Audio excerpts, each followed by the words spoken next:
waaw interview ngeen ko am solo laajte ngeen ko am solo. parce que dafa nekk koo xam ne lii dañ koy sax yéex a def. parce que international bu mel ni moom nekkoon Tëngéej.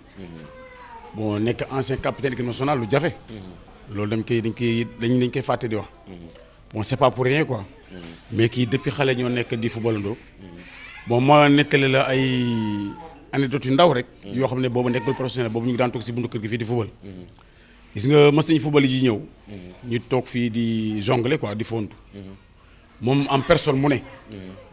booy man toll naa foo xamante ni ku ma mën a footballandool si àddina nga seetaan. bu te booba ñu ngi fii footballagul championnat. te xam nga loolu beneen affaire la. moo yàlla def ñuy dem ba mu prouver loolu. nekk équipe nationale en même temps nekk international. te boobu bi mu koy wax boobu ñu ngi nekk fii di footballu koñ yi rek. bi mu wax baat boobu.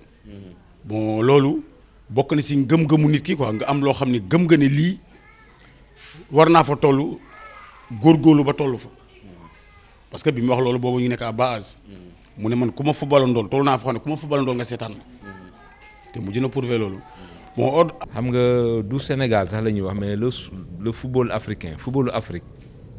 dañu manqué tuuti expérience ni ñuy gérer situation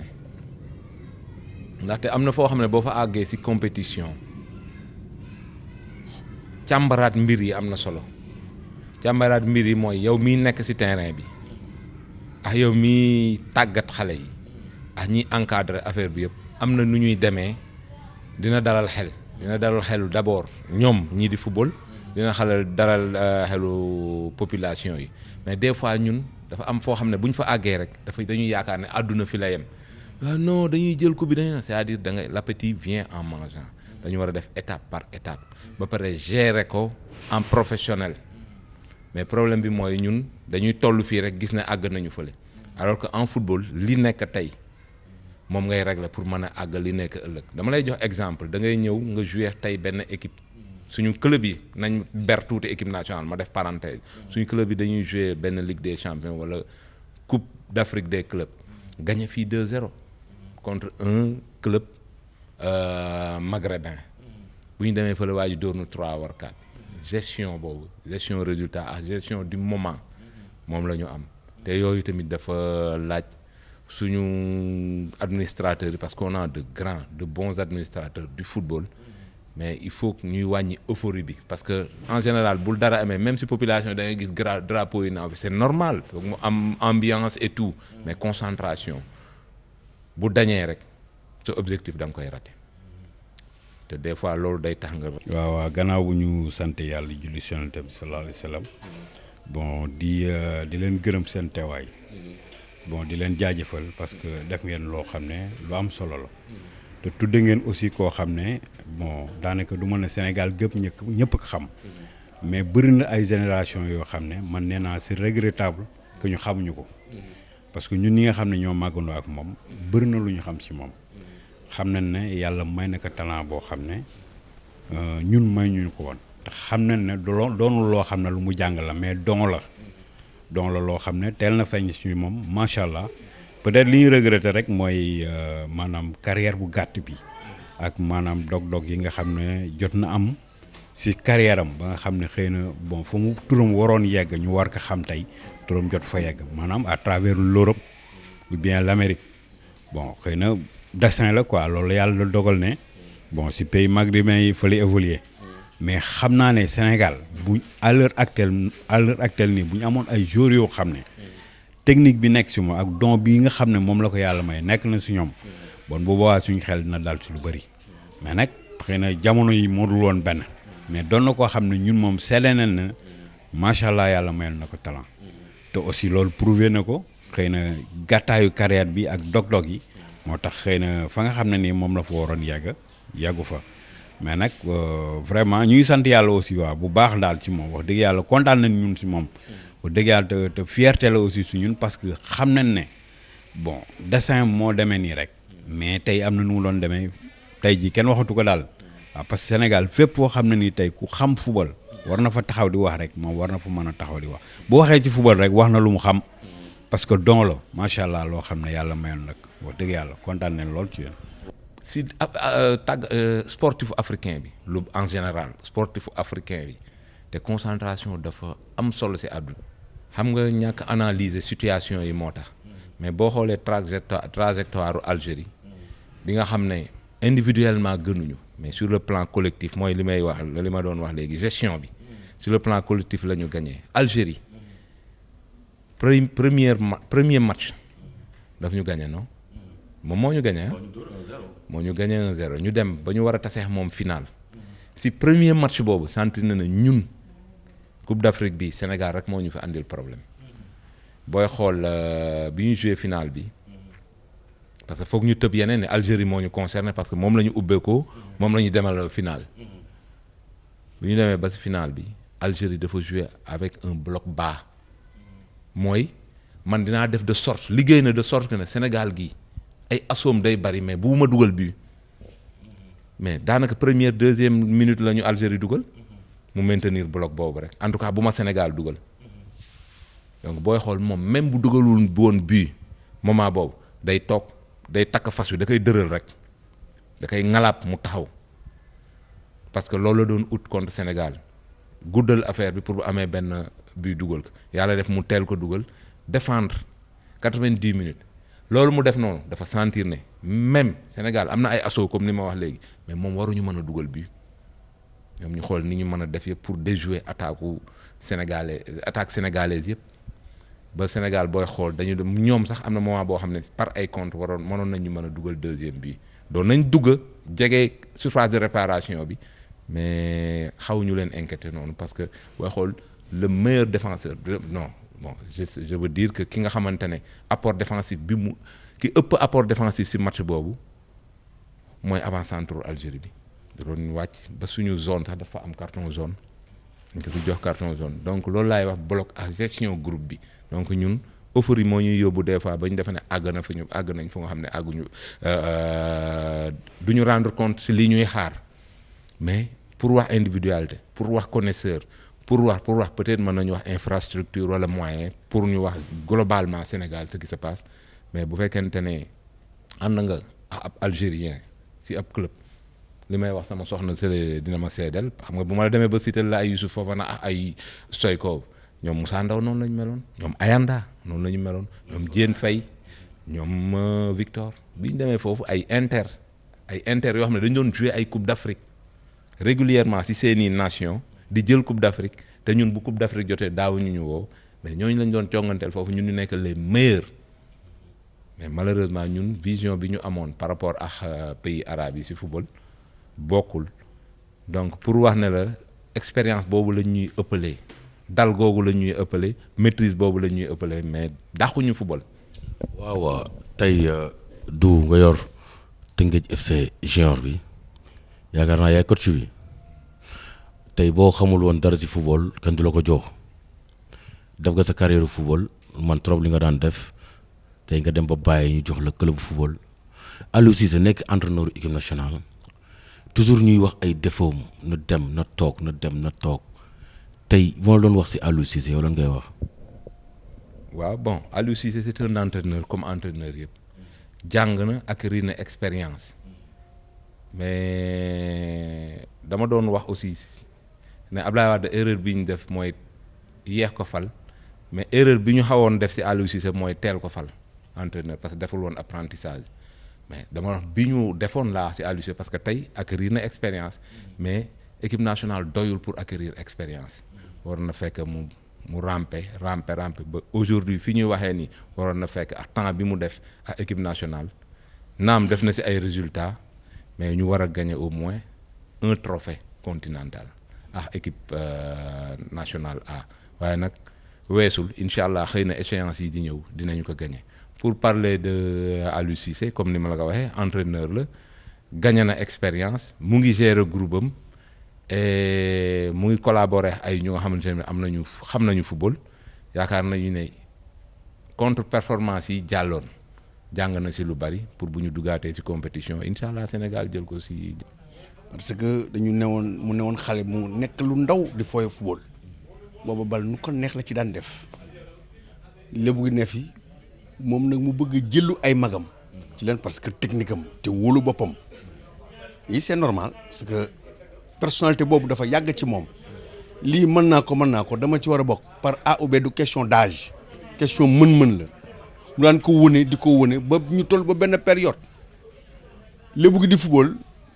ma ne ko équipe bi li muy dawal li ñuy daw dafa gaaw boo xam ne man su ma sañoon man nga changer club parce que xam naa ne ñii fii ne ñëpp yaa ngi dox football parce que man mii moo la sama génération moo neexee ne j'étais le plus nul techniquement tactiquement mais gagneur moo taxoon ma am li ma am mais kii nag dafa boole woon tactique technique football daal ba nga xamante ne bii macha allah doon sant yàlla moo tax ma ne kii su ma neexee ne tey li mu doon nii man dama ci bokk moo tax bi yàlla defee tey moo dem Arabie Saoudite ba muy récompense ñi mu jëkk récompense man ci laa bokk fa la ma magam fekk fal ci terrain dangu ne ma kaay ma ñëw mu jox ma benn ne ma tey lii kat sa rak doom sa jarbaat moo la ko jox donc kii sincèrement daal amuñu payam ci li nga xamante muy wàllu football man daal xam naa ne fii dangu gii taxoon ko football yombul woon de même sax au niveau du Sénégal. en tout cas bi ñuy joué Algérie moom dafa bloqué suñu côté yi ba Sadio Mané il avait des problèmes mais bi ñu demee ba deuxième mi-temps bi vraiment bi muy coulisser si digg bi ba ñuy permettre les latéraux ñuy ñëw foofu xaw nañu inquiéter adversaire bi mais xam nga football du benn yoon du calcul 1+1 du nangam ay yoon la rek man damay wax sama joueur yi ne leen football porte la ay bunt la entraîneur bi buy waxaax un latéral droit l'excentré gauche wala si vous voulez l'ailier gauche kàddu boobu daf ko war a concerner parce que bu porte latéral droit bi jeexee am na excentré droit wala milieu terrain wala nangam ba porte yi di ñëw ba si yow mii di excentré mu leer na da nga war a concentrer aussi li ñuy wax kële pour ëllëg bu action bi accès si sa bunta nan nga war a utiliser bal bi à bon escient donc xam nga lii romb na mais man conseil bi ma doon jox mooy moment bi ñuy jouer Algérie ñoom dañu dëral seen latéraux yi ba booy bi doon jouer Ismaïla Sarr xam nga nu mu tuddati waaw dafa teel a am carton jaune c'est-à-dire c'était pour bloquer nos flèches léegi boo leen bëggee jël à contre-pied boo leen bëggee jël au dépourvu da ngay indi ñooñu dugal leen ci digg bi amoon nañ Gassama amoon nañ l'autre là ñu mën a exploiter couloir bi pour centrer mais malheureusement teeruñu appréhender loolu teeruñu ko lire Algérie resté compact ba pare exploiter ay balle de camp. comme soxna Mbour la nekkoon foofu laa ko gisee daal foofu lañ gisantee suñu kër ndax moom même bu mu ñëwee noonu di football stade de Mbour li ma njëkk a remarqué ci moom li mu bëgg li muy def parce que football bi moom da ko jaraloon lu nekk parce que loolu la bëggoon ci xolam man dama daan jàngi mais 7 heures bu may jàngi et demi sax su may jàngi man su may génn di jàngi moom ci lay jóge entraînement nga xam ne kooku kon teel naa yeew ngoon gi mu takkaat ay dàllam demaat du génn kër ga du dem fen bu suñu moroomam yi sama mag la woon kooku te mu maase leen foofu buñ amoon sa feet dañ koy xëcc naa ko nañ dem mais moom du dem dañ koy jàpp di ko xëcc moroomam yëpp ñëw ba ñu sonn muy doog a dem te bu demee du fa yàgg fa la leen di bàyyi ñëw loo ko gis rek muy concentré wu ci li muy def ba yàlla dimbali ko ba mu joué stade de Mbour ba noonu la demee fale Arabie Saoudite mu concédé par de courtes passes passe ci intervalle yi ñu joué ay 1-2 utiliser ay frappes yu bari ci entrée bouteille bi mais suñu problème mooy Algérie bi mu defee loolu ñun dañ doon jouer par ay balles longues mais dañuy jouer ak de bons joueurs yoo xam ne dañu am une bonne prise une bonne maîtrise ba pare di jouer ci intervalle yi déséquilibré fii yóbbu fële yóbbu fii indi fii jouer ci milieu bi 1-2 frappé nag di suivre ballon yi loolu mooy question bi. waaw. rahmatullahi taala wa barakatu. yow yaay kan. man maay Boy Sow Pape Abdoulaye Sow ancien capitaine du Saltigué qui a joué la finale 88 contre la Linguère qui nous a battu par 1-0 au stade Léopold Sédar Senghor. Le match du football Sénégal kii le football sénégalais le football du Sénégal mënuñu ko def sans sa kii la parce que il était pétri de qualité technique tactique ba pare poste bu ko neex lay jouer foo ko teg mu football peut-être li may jaaxal mënu ko football muy gardien de but waaw mooy gardien de but mais technique am tactique waaw poste yëpp la mën a football na libéro marqué na Kaloucha Boualé Kaloucha Boualé ñëw na football libéro di ko marqué kii waaw kii tey footballu Sénégal li may wax rek par exemple xam nga dafa am ñoo xam ne par exemple kii il fait capitaine de l'équipe du national xam nga tey war nañ mën a def par exemple benn nu ñu koy waxati benn restructure pour xool kii fan la ne xam la parce que mën na apporter quelque chose au football du Sénégal mais gis nga par exemple ce qui se passe en Europe ne se passe pas ici par exemple dañuy ñi nga xam ne tey ay figure emblématique la woon ci football bi xam la doo leen dégg kii tey ak nu mu mënti mel tey war nañ ko jox ay moyens yoo xam ne mën na dimbali équipe nationale fi mu toll nii parce que kii technique am amul kenn koo xam ne ci Sénégal amul na technique bi mu am kii man bon malgré man maa ko jiitu amoon expérience mais kii dama ko doon supporter buy football dama meloon ni supporter waaw parce que technique am xam la lii yàlla def nag xam nga rek mu teel a mu am problème mu genou loolu par exemple moo amputé carrière am mais kii xam la Sénégal fi gisuma ko dàq football ci génération waaw. lan moo ne pont bi sax ba tey même am na lu ñu ci mën a wax mooy sama xam-xam sama mën-mën sama jot bi ma am bu ma ko mënoon jox samay doomi réew vraiment dina ma neex moo ma doon gënal ma jox ko doomu keneen parce que tamit nit ki moom xaw ma nan lañ koy waxatee daal ràcc ci sa boor may wax ne nag ci carrière bi moo tax sax nga poser question bi ak après carrière bu ma koy wax du ma nekk à l'aise mais foog ma koy wax des fois damay ne man pour man li ma waroon football ma ko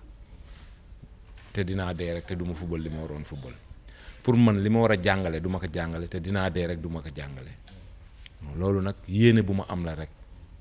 yàlla nag mooy mottali yéene yëpp de toute façon si noonu nag laay duggee si biir Tëngéej FC en tout cas lu ma xam dinaa ko joxe te defe naa ne xale yi ma fa nekkal ak kilifa yi ma fa nekkal nga baal ma ziar le président Babacar Ndiaye ak collaborateur am yëpp ku mel ni ay monsieur Samb muy ku baax un conseiller ku dal tamit mais le directeur technique Alassane Dia mu bokk si ñi may cité tout à l'heure ne administrateur du sport mais surtout particulièrement du football muy nekk une tête pensante pas plus tard que la semaine dernière dama toogee sama xarit Amara mu ne ma nel Alsaan maa ngi koy nuyu di ko gërëm mu ne ma Alsaan na nga ko téye bu baax ndëgam Amara moo may wax loolu arsement man mii di bokk si muusu buntu kër yi di jàng rek te Alsaan Dia bi ma koy xam yàgg na boobu damay football ma nawloo ko ndeke bi may football te mu ngi ma nawloo yàlla boole ñu tey muy def politique sportive bu Tëngéej FC di ñu teg si yoon malgré suñu ay défaut nag parce que loolu la ñuy wax malgré suñu ay défaut luñ ko tegoo mu nangu ko lu ñu wax mu déglu ñu ne boo ko defee nii lay gën boo ko defee day wàcc sax ci terrain bi wax xale yi donc pour ñu revenir ma remercier waale aussi di nuyu waale Pa Ale Kane Abbas Onge Abba Babacar Boy ak tamit di defal ñaan entraîneur équipe première bi mu Youssoufa Dabo rakk la si man waaye si liggéey bi kilifa la. waaw loolu moom dinaa ci mën a wax lu sori parce que dañu fowandoo depuis bi ñuy xale doon ay célibataire di ànd di fanaan di nuit blanche di def lu ne. di dem àll ba foo kafre waaye nag wax dëgg yàlla rek ma tiim man mosuma ko xamee ak maanaam histoire wala bañ na ko ba sax moom bu ñu naan histoire day taxawee na la ak àllka histoire bi kay mën naa ne moom xam na ne sax man maa daan doon nit ko xam ne kii maa daan indi histoire yi may ñëw di perturber loolu moom maa ko daan def moom waaye dafa doon nit koo xamante ne kii daal maanaam buñ duggee ci wàllu sport moom lu mu mës a gëm la moom dafa mës a gëm ne moom football bii muy def nii war na ci mën a am réussite waaw certes ñu ngi doon àndal nag même bu dañ naan football sax muy def ay bagages yoo xam ne si terrain bi damay xuloo nag lii boo ko def nii damay jënd terrain bi wala nga jënd terrain bi wala moom fële lay taxaw du wax benn baat du ko wax day noppi def concentration daal man maa fay nekk di wax bu mu jegi Cheikh Seck suñu entraîneur bi yàlla na ko yàlla fëgg boppam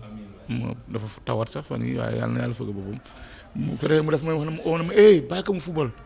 football lu ko neex ma ne ko kon amul problème léegi ñu ko ne football noonu yàlla lay def lépp lu muy dugg ci li muy def daal day am yàlla si may réussite en quelque sorte day si biir entraînement wala bu ñuy football si lay créer ay techniques yoo xamante ni bi su ko defee man yooyu moom ma dul woon neex may yuux da kan noonu mu ne ma su ko defee moom fële lay dem taxaw du wax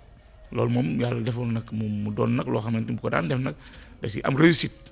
wax dëgg xam nga tamit nit di bëgg a def dara te réussite am du si ne waaye moom saa yu ko mosaan def day am réussite maa ngi fàttaliku ko tey nii rek lañ mujj a toog man sama rakk bi ak moom ñu jógee benn takk mu ne ko yow Doudou ñi lay seet si waroon nañ njëkk ci man parce que je me rappelle mas nañ doon toog muy wax naan man si terrain ku ma fubaloon lool buñ nee di fubal di nga dem ba yow yaa may seetaan parce que dama gëm li may def parce que li may def il faut nga di ko xool parce que li may def dama ko mën mu doonoon wax boo xam ne daf ko doon maanaam du woon lu muy ndamoo waaye daf ko gëmoon même bu ñu daan entraîné bu ñu match bi tasee dina jële bal terrain ba di ko tëlantu ne lii sama rondol yaay laa koy dugal su ko defee ku mel ni man dama koy jékki di romb coup de pôle ko mu tërëf waaye da teewul day continuer di tël bal bi di reetaan quoi naan su ko defee nakaan bàyyi ko waaye da nga bëgg mu yàq bal bi ma ne waaye kii mënu ko pour rek pour bañ bal bi ak seen kër waaye yàlla dina ko dimbali dina ko dem tël ba seen biir ne mu ne ko ni sànni ko si rondal bi ñu mën a oññeeku pour ñun loolu la ñuy gëm ne moom lii muy wax dëgg la et puis mu gëmoon boppam daal gëm boppam mooy que bëriwul woon ndox maanaam dañ daan dem bu ñu football jee ba ñëw moom bu ñuy nuit blanche mu ngay nelaw moom daal li mu gëm mooy saa yu nuit blanche ba pare te dina ñun kay ñoo fay nekk perturbé ba mu jegi xam nga yàlla def li muy def moom mu dem ñun ñu nekk lébu gi moom mu dem GIAD ba am fa réussite jóge GIAD dem GIA jóge GIA dem Stade de Mbour ba ni mu amee sélection équipe nationale ba ni mu jénne dem Arabie Saoudite ñu jaar nag jaar boo xam ne bii vraiment jaar la boo xamante ni bu am solo la ak moom waaw nit la koo xamante ni kii nit ku reconnaissant la xam nga bàyyiwul ay xaritu démbam parce que mënoon na doon professionnel ne xëy na ñii dootuma ànd ak ñoom waaye ba depuis bi mu doon professionnel ba ni mu bàyyee football ba ni may waxee yoon nii ñooy nekk yàlla def man sama taaw moom laa ko tuddee xam nga dañ doon ba amoon benn complice boo xamante ni gars yi dañ yaakaaroon ne xam nga boo nee footballeur mooy doon sa xarit. parce que man boobu dama gis ne moom yàlla dimbali na xëy na fi mu àgg niveau bi mu àgg ñun àgguñu fa. kon ñun ñoo war a rey ci moom te effectivement noonu la war a demee te tamit loolu moo am parce que nit ki fi mu voyagé ñun voyagé wuñu fa compétition yi mu def defuñu ko kon moom li mu am ci football ñun dañ ko war di jigee pour mënoon ci jàng ci moom. waaw ça c'est une bonne question. idée bi mu ngi fi ambition bi mu ngi si naam sax ak suñu moyen yu maigre yi xawoon nañ commencé ak ay xale mais espace du yomb man bi may nekk professionnel li ma jëkk a ut mooy espace malheureusement ñu ngi Sénégal am na foo xam ne boo fa jaaree dañ lay néewal doole perte naa lépp jëndoon naa ay hectares amoon ambition yooyu mais mu ngoogu daal bëgguma si sax fàttali ko wax waaye nag fi ñu toll nii aussi comme ni ma la ko waxee xam-xam bu ma am ak lu ma mën ci football dama ko def de sorte que beaucoup de footballeurs rufisquois réussir beaucoup de footballeurs Sénégal réussir loolu mooy sama ambition mooy sama yéene. mooy di la sant di la gërëm di gërëm dëkkandoo bi Alsaan sama doomu ndey Aziz Samb sama soxna yii toog comme li ma wax tout à l'heure malgré sama ay défauts ñu seedeel ma ci màndute nag. di ñaan aussi sama njaboot gi toog ak njabootu mboolum jullit yàlla teg ci ñoom loxo barkeel leen di leen dénk nag yaru respect ak fonk say waajur fonk sa diine ak liggéey bi nga am muy njàng bu fekkee jàng la di ko dénk ñëpp nag maa ngi nuyu ñëpp képp ku ma fàttee cité. gërëmal non du ay gërëm sax mais rappel la rek. moom mënumaa wax défaut parce que xooluma ko seetluwuma ko daal. waaw seetlu ma défaut daal. ay qualité am waaw qualité moom baax na xam naa ne moom jabar moom ku ko moytuwul parce que yow bala nga kaa neexal moom moo lay neexal bala ngaa def moom mooy def waaw en tout cas daal man gisuma défaut. ban plat la gën a bëgg. bëgg na suppu kànja moom. waaw bëgg na. Seck sonnoon si lool tey mu ngi tëdd maa ngi koy ñaanal wér sonnoon na si ñun torop. non Cheikh Seck mu ngi dëkk fii Dangu. mu doon suñu mag nekkoon fee ay nawleem mu gisoon suñu ay talent di ñu wax ne yéen ñëpp da ngeen war a réussir non seulement ci football mais da ngeen war a réussir seen vie mu tette ñu ci diine te tey boo ko fekkee loolu mu topp ci diine moo ko indil sax coonam bi mu am ndaxte dog la rek responsabilité yu ne lay jël ci wàllu diine daayira Tiwaawan dem aéroport def lii ci dëkk bi ci fu ne Cheikh Seck foo ko gis rek mu wax ay xaritam ñu ngi ci wàllu diine bi ñu koy remercier di ñaanal samay xaritu ndaw nag ñu ni ma jaareel na woon ndaw parce que si ñoom laa jàngee lu bari di remercier tout Dangoua di remercier waa Guy Àjjana waa Dasalam ba pare tamit généralement waa Tëngéej parce que Tëngéej moom fu ma dem barki démb astafurlah dama jóge entraînement koo xam ne xamuma. kon grand yaay entraîné ba léegi. waaw damay entraîné ma may tàggat xale yi kii bokk xale yi Tëngéej FC. nit ku baax la nit ku oyof la nit ku bëgg mbokkam bëgg ay jabaram bëgg waa këram bëgg yaayam papam bëgg na ñëpp. lan mooy ay défaut. non moom daal moom amul benn kii moom. nit ko amul défaut amul wax leen ma lan mooy défaut grand bi. amul moom. wax dëgg yàlla amul. kon lépp naa waaw lépp wax dëgg yàlla amul benn problème. moom ban coob la gën a bëgg. bëgg na supp gaañ bëgg na maafe lekk rek lay def nag. waaye non lii laa bëgg mais pourquoi awa bi di daw loolu man dégg naa grand bi day coob rek. day coob de ah maa ngi koy wax yàlla na dund ba xale yóbbuwaat ko Makka te bëgg na xale yi torop yàlla na dund ba xale yi aaw ko si kërëb gi nit ku baax la nit ku baax la mën naa ne jëkkëru njëkkante la parce que nit ku rafet xol la nit ku xamante ne dafa yaatu bëgg na ñëpp ñëpp bëgg na leen wax dëgg yàlla yàlla na ko yàlla defal lu bëgg si àdduna yàlla na ko yàlla defal yàlla na toog ba fekk njariñu doomam mi yàlla na toog ba doomam mi aawu ko nit ku rafet xol la wax dëgg yàlla man moom gisuma sikka si moom des fois xam nga ñun jigéen ñi dañoo bari ay bagages des fois dañ koy tooñ mais moom mooy wàcca vraiment mu ñëw ne ma duudu dafa ñëw rek ne ma duudu est-ce que xam nga xale yi mënuñu fubal ma xool ko quoi xam nga man dama am yërmande si xale yi ndeysaan mu ne non mënuñu fubal xam nga lu tax ma taxaw xool ko mu ne ma trouvé loo réponse bi ma taxaw rek xool ko mu ne ma parce que dañu xamadi si noonu nag may wax ne ku ñuy dàkkante da nga mel nii jéemal mel beneen côté bi rek nga baax parce que li mu wax nag dafa fekk démb fekk tey moo tax mu sañ ko wax xëy na gis na ñun ñi ñu magoon yar bi ñu amoon ñun yar bi ñu am affaire bi di gën a dégradé wu mu bëgg xale yi c'est pas tard ñu rëbbi fewu xoolaat seen bopp am yar parce que yar moo lay may lépp donc ñooñu tamit dañuy joxe exemple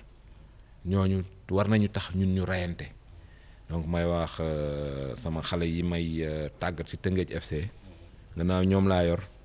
bu ma sañoon ñoom ñooy gën a réussir ci ñëpp parce que ñoom laa yor ñoom ñooy gën a réussir ci ñëpp te j'espère que ñoom ak staff bi regretté wu ñu lu ma nekk ak ñoom et maa ngi jéem sama kem kantan pour en tout cas ces garçons là ma rendre leen compétent ñu fort mën a jonganteex seen nawle bu ne ak équipe bu ne incha allah waa Tëngéej maa ngi leen di tàllal loxo ngeen defal ñu ñaan équipe première bi jël championnat bi ak coupe bi junior yi jël championnat bi ak coupe bi cadet yi jël championnat bi ak coupe bi mooy ndamu Tëngéej ñoo ngi leen di tàllal loxo di leen di sàkku si yéen ñaan. dafa warul am xam nga lu tax warul am man du ma mën a nekk génnee si mouvement nawetaan man je suis issu du mouvement nawetaan ak bépp footballeur boo gis da nga jaar si nawetaan après di wax lu nga xamante ne dafa négatif si nawetaan mais violence bi dafa négatif violence si forme bu ne dafa négatif même si waxtaan kàddu bu ñaaw sax dafay représenter violence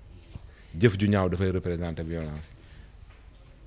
action bu ñaaw dafay représenter violence nañu bàyyi violence bi jéem a tendre vers l'excellence parce que pour tendre vers l'excellence nag mooy da ngay setal sa xel setal sa environnement setal li ngay def parce que violence bi lu mu am doo gis jour yi di ko defante seen biir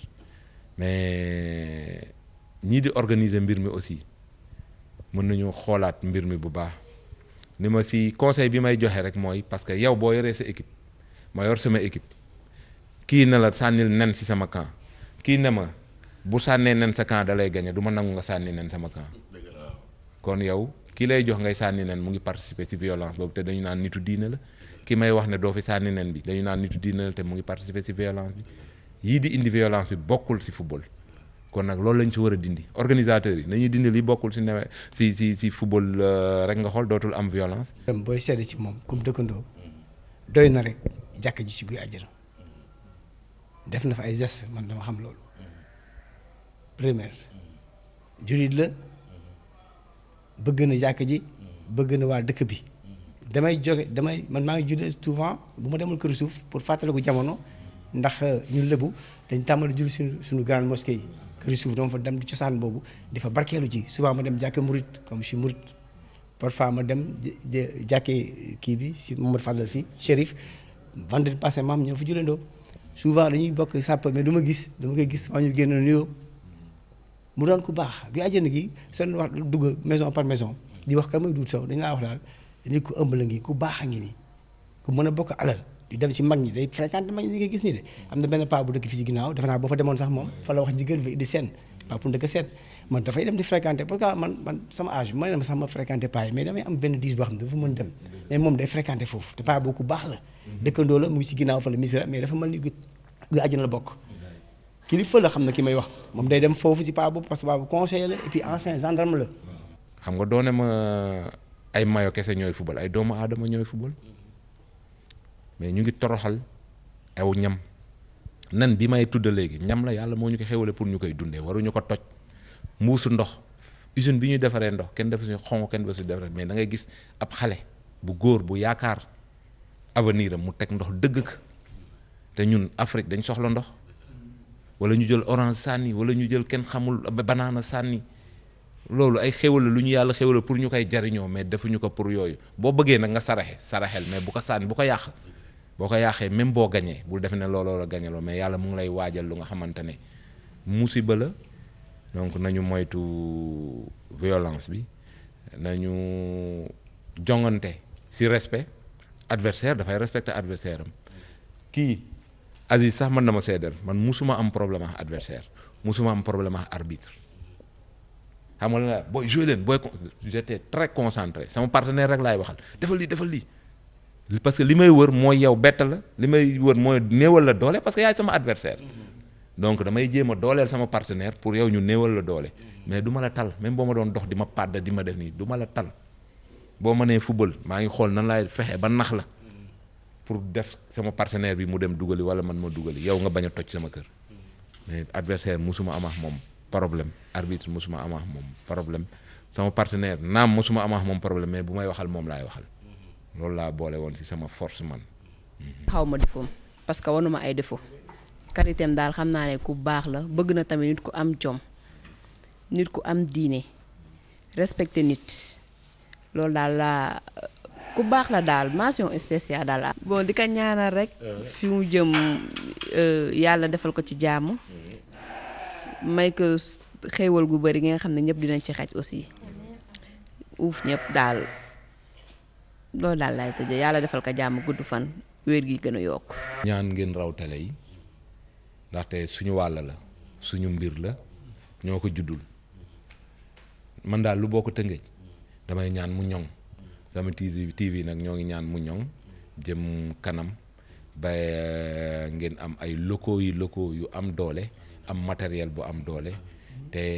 yàlla teg ci loxoom yàlla li ngeen tàmbali nii yàlla ngeen ko mottale seen sago te mu am réussite. waa Sénégal gis ngeen tey ki ñu leen jël si woon du saw nekk fii Tëngéej Rufisque nekk fii Dangu ñëpp xam ko si lëbu gi wax na leen carrière am wax na leen fi mu jaar. bu may tàmbali sax sama ndey laa war a jiitaloo gannaaw yàlla ak yonante bi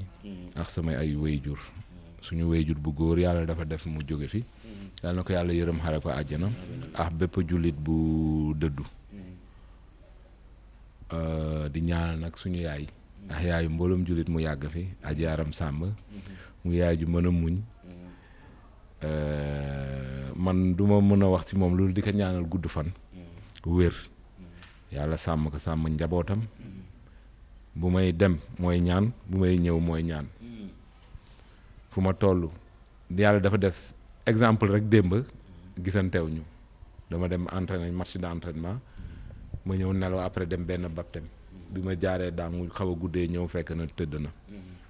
tey ñu xëy mun a ma isuma la démb di ma ne ko wax naa la dëgg de waaw donc man daal ñaan laa man